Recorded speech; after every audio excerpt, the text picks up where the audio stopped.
Саламатсыздар ма, құрметті білім алушылар? Біз психология пәнінің 8-ші дәрісіне келдік. Бүгінгі тақырыбымыз өте өзекті, өте құнды мәселелерді қарастырады. Естеріңізде болса, бірінші дәрісте психологияның салалары деген тақырыпты өткен кезде сіздерге денсаулық психологиясы туралы айтылған болатын. Біз бүгінгі дәрісімізде сол денсаулық психологиясына біршама толығырақ ақпараттар ұсынамыз. Ең бірінші біз бұл тақырыпта психика мен дененің өзара байланысы мен өзара ықпалына тоқталып өтеміз. Жалпы аурулардың пайда болуы, адамның денсаулығы дегеніміз не, оны қалай нығайтуға болады, сол төңірегінде мәліметтер ұсынылады. Психикалық белсенді заттарды қолдану мен зиянды әдеттердің денсаулықты әсер етуші фактор ретінде негіздейтін боламыз, және салауатты өмір сүру салтын құрудың адамның жетістікке жету, табысқа жету көрсеткіші екендігі туралы біршама тұжырымдар жасаймыз.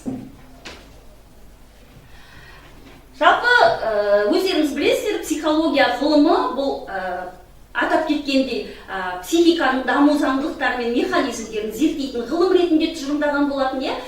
Осы жерде психика мен дененің өзара байланысына тоқталамыз. Дене деп отырғанымыз жалпы тән деп айтуымызға болады. Яғни психика мен тәннің немесе дененің деп айтайық. Бұл бірінші кезекте психиканың рөлін анықтап алайық. Тән мен жанның арасында әрине үздіксіз байланыс бар. Бұл психика денсаулық күйіне әсер ететінін өздеріңіз жақсы білесіздер. Яғни біз кеше эмоциялық қажу туралы өтіп жатырмыз, стресс туралы айтып жатырмыз. Осының барлығы да эмоционалдық сипаттағы біздің қандай да бір ауруларға ұшырауымыз мүмкін. Егер жағымсыз эмоциялар болатын болса, жағымсыз күйлерді, сезімдерді сезінетін болса, әрине оның негізінде түбі ол ауру күйіне, адамның ағзасының қызметінің бұзылуларына алып барады. Бұл байланыс, яғни психика мен тән мен жанның байланысында бірінші кезекте нені түсінуіміз керек? Бұл адамның денесінің анатомиясына ғана емес, психиканың ұйымдастырылуы туралы білімге сүйену маңызды. Әрине, қазіргі таңда медицина көп алға қарай жылжыды. Емдеудің үлкен бір аппараттары бар деп айтамыз, программалары бар деп айтамыз, бағдарламалары бар. Бірақ дегенмен де әлде болса тәнді ғана емдеп, шын мәнісінде жанның табиғатын жанға қарай байланысты технологиялар деп айтайық, жетістіктер әлде болса аздың қасында. Сондықтан да біз көбіне осы ауру қалпын, адамның денсаулық жағдайын тұжырымдауда психология ғылымының денсаулық психологиясы саласында көптеген зерттеулер, қазіргі таңда заманауи зерттеулер жүргізіліп жатырғанын айтып кеткім келеді. Адам денесі шын мәнісінде психиканың қасиеттерімен өзара мінсіз ара қатынаста болып саналады. Дене бұл сыртқы біздің психикамыздың физикалық көрінісі деп тұжырымдалады ғылымда. Психологиядағы ауру себебі тән мен жанның байланысын бақылауда және талдауда ашылады. Дененің және психиканың өзара ықпалы қалай тұжырымдаймыз? Осы екеуінің ықпалын қалай табуымызға болады? Сонау ерте кезеңнен, яғни антикалық дәуірден бастап, сезім және эмоцияның адам денсаулығына әсер ететіндігі туралы зерттеулер өте көп. Қазіргі таңда осы зерттеулерді, тұжырымдарды негізге ала отырып, заманауи зерттеулерде кез келген аурудың 3 көзқараста тұжырымдайды. Кез келген ауруды, яғни 3 көзқараста тұжырымдайды. Бірінші психологиялық, екінші соматикалық, үшінші әлеуметтік. Сондықтан психосоматикалық аурулардың тобын нақтылау қиын болып отыр. Осы 3 бағытта болғаннан кейін психосоматикалық аурулар неге негізделеді? Оның негізі қайнары неде деген мәселені топтап, оның нақты белгісін ажырату қиындықтар туындатып отыр. Психиканың денеге және оның ауру күйіне әсері өте зор екендігін қазіргі таңдағы зерттеулерден кездестіруімізге болады. Ең бірінші кезекте біз психиканы қалай байланыстыруға болады деген сияқты сұрақ туындайды. Бұл заңды сұрақ. Кейбір адамдар бір ауруға бейімдеу болады, әлсіз болады, біз айтып жатамыз, иммунитет төмендейді, немесе біздің қазіргі таңдағы тамақтардың деп айтамыз, қоректеніп отырған тамақтарымыздың құрамының дұрыс болмауы деп айтамыз. Осы әрине бұл факторлар бар. Бұл факторлар адамның денсаулығына өте күшті әсер ететіндігін біз теріске шығармаймыз. Бұл бірінші факторлардың бірі болып саналады. Дегенмен де, қалай байланыстырамыз осы екеуінің арасындағы байланысты деген сұраққа жауап беретін болсақ, жарақат туралы айтайық. Жарақат туралы айтайық, қаншама бір адамдар бір жазатайым оқиғаларға тап болып жататындығы туралы айтылады кейбір зерттеулерде. Яғни бұл адамның тұлғасына және психологиялық ерекшеліктеріне байланысты болады.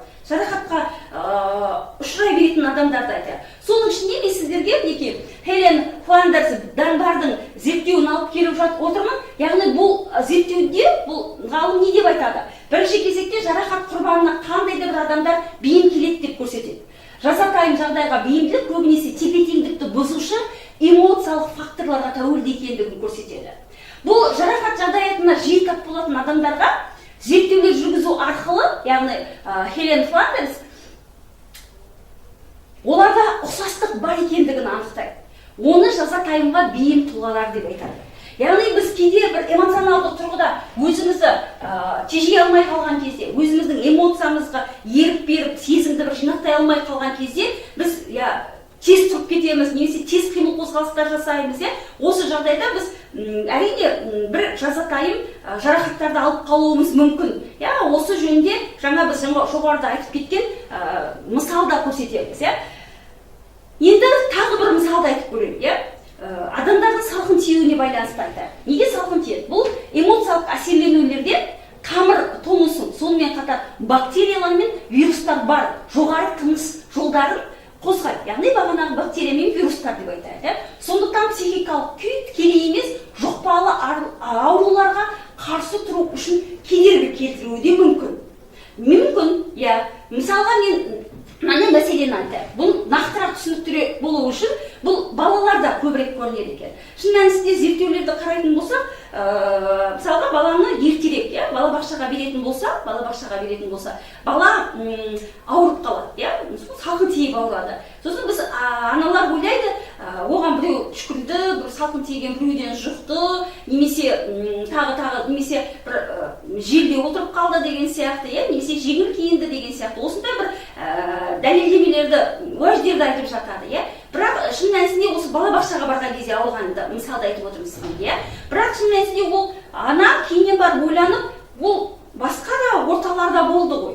Басқа орталарда жүрген кезде ол бала ауырған жоқ. Неге ол балаға бақшаға барған кезде ол салқын тиіп ауырып қалып отыр деген сияқты. Сонда зерттеулер көрсетеді, шын мәнісінде оған балаға 3 жасқа дейін ана үлкен бір иммунитетті береді екен. Ананың қасында болу. 3 жасқа дейінгі бала бұл ананың қасында болу керек. Анасы ол үшін қандай да бір иммунитеттер жүйесі және антидепрессант және суықтан қорғаушы болып саналады. Анасы болмаса баланың иммунитеті төмендеп, қорғаныс тетіктері және психологиялық күйі әлсірейді.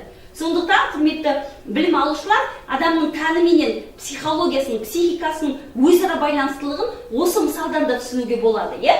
Ары қарай тұжырымдайтын болсақ, біз неге қандай да бір жағымсыз жағдайлардың құрбаны болып жатамыз?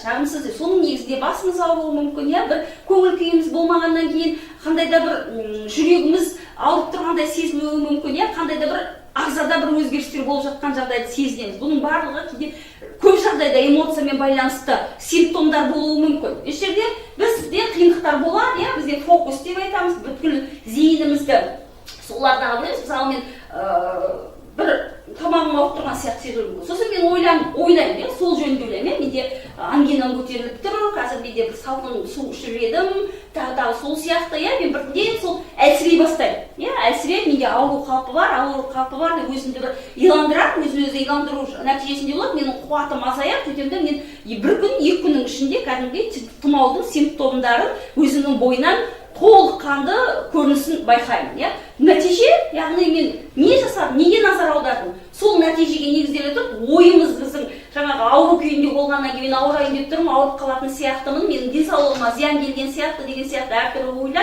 ойлар біздің қуатымызды азайтады, жағымсыз ойлар. Сол қуаттың негізінде біз сол нәтижеге, яғни 2-3 күннің ішінде жаңа салқын тиген немесе ауру күйін бастан кешіреміз, сезінеді екенбіз.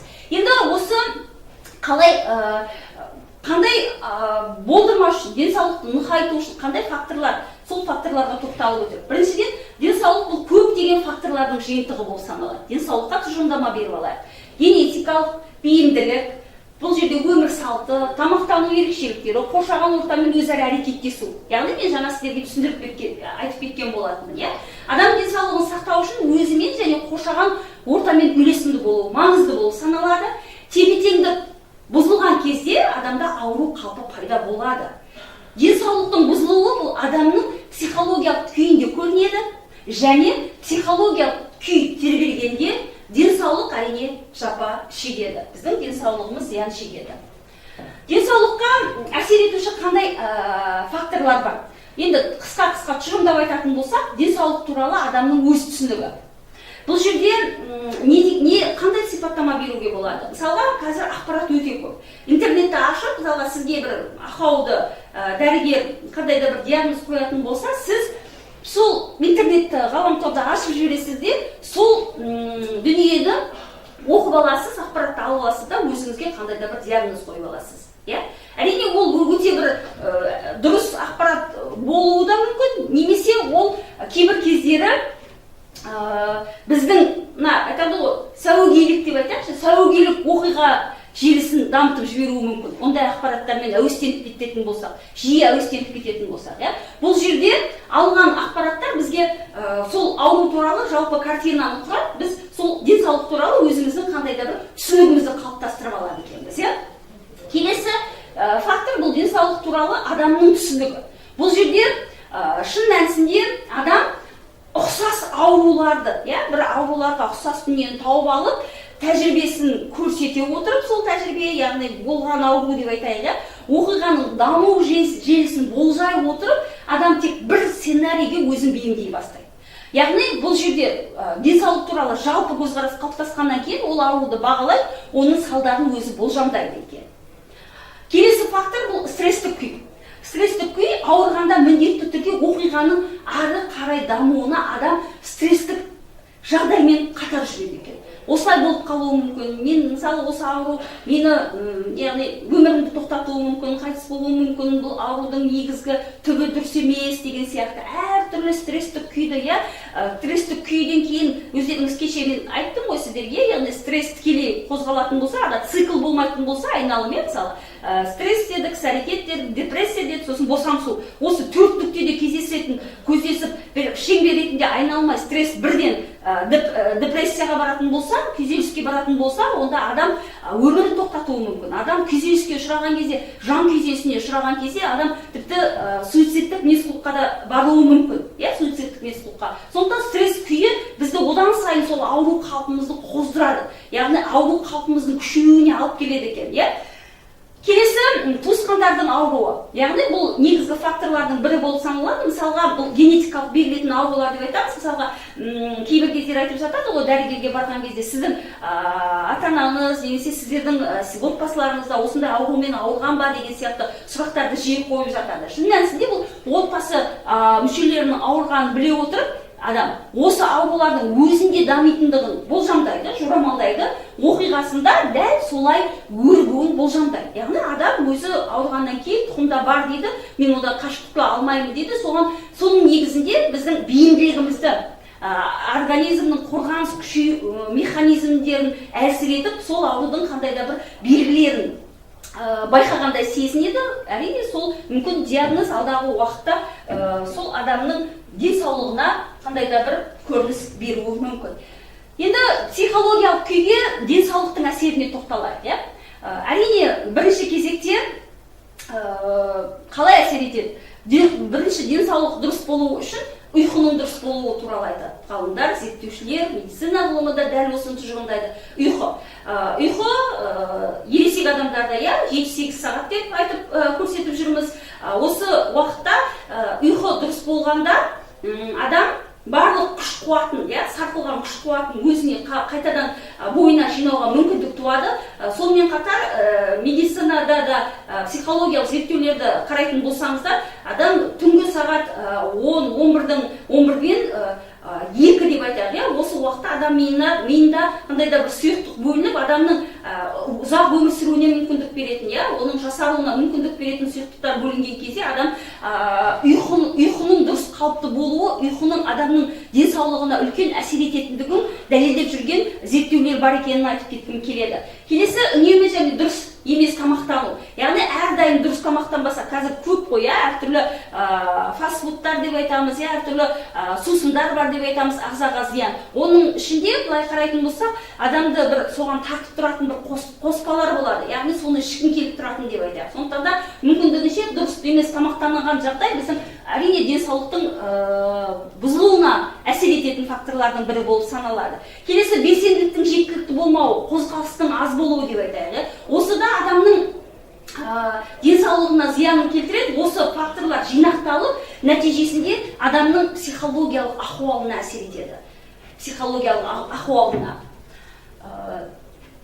Осы жерде біз денсаулықты бұзушы тағы бір үлкен фактордың бірі психикалық белсенді заттарды пайдалану, зиянды әрекеттерге бару, мінез-құлық таныту болып саналады.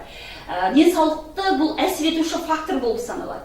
Психикалық белсенді заттар бұл орталық жүйке жүйесінің қызметіне әсер етіп, психикалық күйдің кейде сананың өзгеруіне алып келетін заттар. Яғни немесе қоспа деп айтуымызға болады. Енді неге біз зиянды әдеттер деген кезде біз әдет туралы айтамыз, әдетке айналдырған деп айтамыз. Әдет бұл адам үшін қажеттілік болатын және онсыз мүмкін болмайтындай әрдайым іске асып отыратын іс-әрекет болып саналады. Адам бейсаналы түрде болсын, қандай да бір әрекеттерді әдетке айналдырады. Әдетті жалпы жағымды және жағымсыз деп бөліп көрсетеді ғылымда, психология ғылымында. Әрбір адамның өзінің жағымсыз әдеттері бар және оның өмірінде маңызды рөлді ойнайтын мәселе болып саналады. Бұл әдеттер. Жағымсыз әдеттер бұл адам денсаулығына зиян келтіретін және өз мақсатын жүзеге асыруға зиян келтіретін адамның қандай да бір қылықтары болып саналады. Жағымсыз әдеттер бірнеше ерекшеліктерге ие. Яғни бұл ішімдік, есірткі пайдалану және шылым шегу адамның өзіне де, оны қоршаған адамдарға зиян келтіреді. Өздеріңіз жақсы білесіздер. Жағымсыз әдеттерге ақырында міндетті түрде адамның әрекетін, барлық іс-әрекетін бағындырып өтеді. Бұл жағымсыз әдеттер. Жағымсыз әдеттерден егер ол адамға күнделікті өмір ағымына кіріп кететін болса, одан құтылу өте қиын. Жағымсыз әдетке тартылудың мынандай шарттарын көрсетуімізге болады. Әлеуметтік педагогикалық шарттары. Бірінші, ішкі тәртіптің және жауапкершілік сезімінің болмауы. Адамның өзін-өзі мінез-құлқын реттей алмауы, өзінің қандай да бір адамдармен, айналасындағы адамдармен деп айтамыз, конфликтіге келіп отыруы, өзінің өміріне жауапкершілік сезімінің болмауынан адам осындай бір жағымсыз әдеттерге тартылуы мүмкін, ұмтылуы мүмкін. Екіншіден, мотивацияның белгілі бір өмірлік мақсаттың болмауы. Бұл да адамда бүгінгі күнмен өмір сүріп, тек қана бір күндік ләззатпен ғана өмір сүріп, алға қарай ұмтылысының болмайтын болса, мақсаты анық болмайтын болса, бұл да жағымсыз әдеттерге алып барушы бірден бір факторлар, алғышарттар болып саналады. Үшіншіден, қанағаттанбаушылық, бақытсыздық, абыржу, зерігу сезімі алып барады. Бұл себеп сенімсіз, адам өзін-өзі төмен бағалаған кезде, көрініс береді. Олар өмірде ешқандай да бір жарық жоқ, бір адам өмірлік бір мақсаттар жоқ деп айтамыз, олар қоршаған орта мені түсінбейді деген сияқты бір таптаурын, бір қалыптаспақ қалған ойдың жетегінде қалады. Келесі қарым-қатынастар, қиындықтар. Бұл жерде достармен байланыстың дұрыс болмауы, ата-аналармен, ата-анасының арасындағы қарым-қатынаста, мұғалімдермен қарым-қатынасында бір тығыз байланысты болмауы салдарынан, қиындықтарды сезіну салдарынан бала немесе адам қандай да бір жағымсыз әдеттерге тартылуы ықтимал. Келесі мәселе бұл эксперимент жасау деп айтады. Бұл жерде адам бірінші бір қызығушылық танытып, бір байқап көрейінші деп, пайдаланып көрейінші деп бір эксперимент жасап көреді. Ақыр соңында ол күнделікті қандай да бір әдетке айналатын болса, әрине бұл жағымсыз мінез-құлыққа, жағымсыз әдетке айналып кетеді. Бірінші байқап көру жағдайы деп айтайық. Келесі мәселеден құтылуға деген ниет, яғни бұл жерде жағымсыз заттарды пайдалану арқылы бірінші кезекте психобелсенді заттар деп айтамыз ғой, адам бір сәт болса да, бір сананың деңгейі мәселеден құтылғандай болып сезіну үшін, қандай да бір адам мәселені күрделендірмес үшін, мәселе қазір болып жатқан жағдайдан құтылып кету үшін ниеттенеді сол жағымсыз әдетті белгілі бір психобелсенді заттарды пайдаланады, бірақ ол уақыт өте келе бәрібір ол проблема мәселе шеттетіліп кетпейді, сол күйінде қалады, тек адамның денсаулығына зиян келеді, яғни жағымсыз әдетке айналуы ықтимал. Енді салауатты өмір салтын құру бұл ең бірінші кезекте психологиялық денсаулықтың маңызды, яғни адамның жетістікке жетуінің негізгі көрсеткіштерінің бірі болып саналады. Яғни өмір салтын түсінігінде ең бірінші кезекте еңбек, мәдениетті, қарым-қатынасты, тамақтануды, бағанағы айтқан барлық компоненттерімізді, барлық құрылымдарымызды кіргізуімізге болады. Бірінші кезекте салауатты өмір салтында адам өзін-өзі іске асыру үшін толыққанды демалыс болуы керек. Екіншіден, белсенді өмірлік позицияны ұстануы керек. Өзінің жасап жатқан жұмысына қанағаттануы маңызды. Физикалық, рухани жайлылық болу керек оның айналасында. Өмірдің үйлесімді ахуалын сезіне білгенде біз салауаттылық сипатын көре аламыз. Медициналық мүмкіндігінше білімді болу керек, белсенді болу керек, жоғары белсенділік таныту керек. Экономикалық және материалдық тәуелсіздік, яғни әрбір адам өзін-өзі қамтамасыз ету керек. Маңызды болып саналады. Отбасындағы психофизиологиялық қанағаттанушылық, отбасылық қарым-қатынастағы психологиялық, физиология деген ағзаның қызметі деп айтамыз, психология деп отырғанымыз ішкі күйіміз, осы деңгейдегі қанағаттанушылық болу керек. Соңғы жүйелі физикалық және қозғалыстың белсенділік болуы.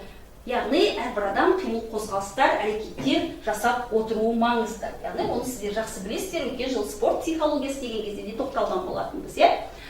Өздеріңіз білесіздер, Стивен Ковидің жаңару схемасын ұсынып отырмын. Жасампаз жандардың 7 дағдысы деген ол кітапты сіздер танысыздар деп ойлаймын. 100 гуманитарлық кітаптардың ішіне енгізілген, біздің қазақ тіліне, мемлекеттік тілге аударылған, шетелдік тәжірибенің құнды зерттеулері, тәжірибелері ұсынылған еңбектердің бірі болып саналады. Сондықтан бүгін денсаулық психологиясында сіздерге осы жаңарудың сызбасын ұсынуды жөн санап отырмын. Бірінші кезекте Стивен Ковин не дейді? Физикалық деңгейдегі жаңару қалай болу керек? Дене жаттығуларын жасауымыз керекпіз, тамақтану және стресс жағдайын басқару маңызды аймағын көрсетеді. Келесі әлеуметтік эмоция. Бұл жерде қызмет ету, жанашырлық, синергия, ішкі тәуелсіздік. Ішкі тәуелсіздік, ішкі қауіпсіздік. Осы сипат болатын болса, әлеуметтік эмоциялық жаңару болады. Келесі ментальдық. Ментальдық дегеніміз бұл, яғни танымдық процестермен байланысты айтамыз. Ментальдық деп бұл оқу, қиялдау, жоспарлау және жазу. Келесі рухани жаңару. Рухани жаңару болу үшін бұл құндылықтарды анықтау, бейімделу, оқу және ойлау. Осы сызбадағы көрсетілген барлық құрылымдар сіздің өміріңіздегі, өмір ағымында назарға алынып, осы бағыттарда өзіңізді жетілдіру, өзіңіздің тұлғаңызды дамыту бағытында әрекет етіп, жоспарлайтын болсаңыз, өмірлік мақсаттарыңызды осымен үйлестіріп қоятын болсаңыз, бағдарламаларыңызды да өзгертулер енгізетін болсаңыз, сценарийлеріңізді толыққанды үйлесімді жазатын болсаңыздар, онда сіз Стивен Ковидің айтқан жаңару жағдайына қол жеткізе аласыздар. Мен сіздерге осы дәрісте денсаулық психологиясы туралы сабақты аяқтай келе Чарльз Чаплиннің 4 мәлімдеуін айтқым келеді. Бүткіл әлемге белгілі осы кино саласындағы, әсіресе әзіл кинолардың саласындағы белгілі кейіпкер деп айтайық, ол 88 жасында қайтыс болған 4 мәлімдеуді ұсынады. Әсіресе осы психологиялық денсаулық психологиясына қатысты сіздерге терең ой салатынына мен сенімдімін. Біріншіден, әлемде мәңгілік, тіпті мәселемізге дейін ештеңе жоқ дейді. Кез келген дүние, қазіргі қиындық, қазіргі кедергі ол мәңгілік емес. Қазір сіз жеңесіз барлық ерік-жігеріңізді жинау арқылы. Соның негізінде біз жетістіктерге жетеміз. Екіншіден, мен жаңбыр астында серуендегенді ұнатамын. Себебі менің көз жасымды ешкім көрмейді. Яғни бұл жерде біздің айтқымыз келетін өмірде әртүрлі қиындықтар болады. Өмірде әртүрлі естеліктер бар. Адамның бір қимас көңіліне қатты әсер ететін, жүрегіне қатты әсер ететін жағдайлар өте көп. Соны сіз мүмкіндігінше көзіңіздің жасын ерік беріп, ішіңізді босатып, еркіндік алып, ішкі рухани бір тазарып алатын болсаңыз, онда сіздің де бір өмірдегі денсаулығыңыздың физиологиялық, ағзадағы қандай да бір өзгерістердің, қандай да бір ауру қалпының алдын алу жағдайы болуы мүмкін. Үшінші, өмірдегі ең жоғалтқан күн бұл күлмеген күніміз дейді. Яғни бұл жерде де әрбір адам кез келген дүниені жағымды қабылдайтын болса, жағымды ойлайтын болса, онда біз көңілді жүретін болсақ, біз кез келген қиындықтарды жеңуге деген күш қуатымыз толыға бастайды. Төртіншіден, әлемдегі ең үздік дәрігерлер бұл бірінші күн, екінші демалыс, үшінші жаттығу, төртінші диета, бесінші өзін өзі құрметтеу, алтыншы достар деп көрсетеді. Құрметті білім алушылар, осы адамның денсаулығын нығайту үшін денсаулық пен психологияның өте тығыз байланысты екендігін сіздер еңбек кітаптарды оқу арқылы, зерттеулерді қарау арқылы көздеріңізді жеткізуге болады. Сондықтан да біздің эмоциялық күйіміз, эмоциялық қалпымыз, эмоциялық жағдайымыз негізінен зерттеулерді қарайтын болсақ, бүткіл ағзаның қызмет етуіне үлкен әсер етеді. Сондықтан да құрметті білім алушылар, денсаулықты сақтайық, психологиялық ахуалымызды жақсартайық. Соның негізінде біз өзіміз өмірде мақсаты бар, айқын бағдарламалары бар, қандай да бір құндылықтарға негізделген өмір сүретінімізге сенімді боламыз. Құрметті білім алушылар, назар алып тыңдағандарыңызға рахмет, сау болыңыздар.